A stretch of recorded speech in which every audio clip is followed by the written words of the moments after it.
In January 2013, I was living in Beijing when the airpocalypse struck. The air pollution was so bad it was beyond index. Thousands of people went to the hospital for respiratory problems, and I had a cough I couldn't shake for weeks.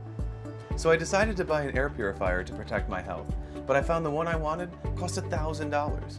And really, multiply that by 2 because I'd need one for the bedroom, one for the living room, add in replacement filters, and soon I'd be spending almost $3,000 just for clean air. So it made me wonder, what's in that magic box that costs $1,000? The answer is so simple, it only took me an afternoon of research to find out.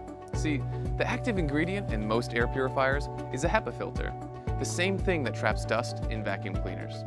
Then you have a fan to move air through that filter, and that's it. So then I thought, well, vacuum cleaners don't cost thousands of dollars, so why should air filters? So I found a HEPA manufacturer, ordered a HEPA, and strapped it to a fan I had at home. Then every day I turned the fan on, and after 4 weeks, the HEPA was black.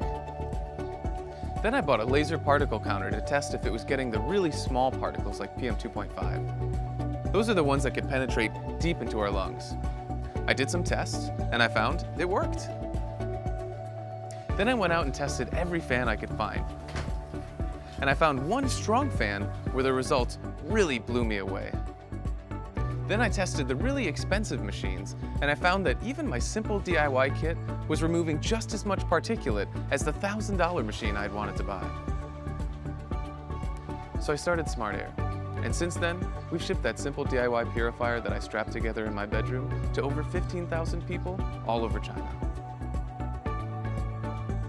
With your support, we can create a new space in the air purifier market, and we can make clean air affordable for thousands of people.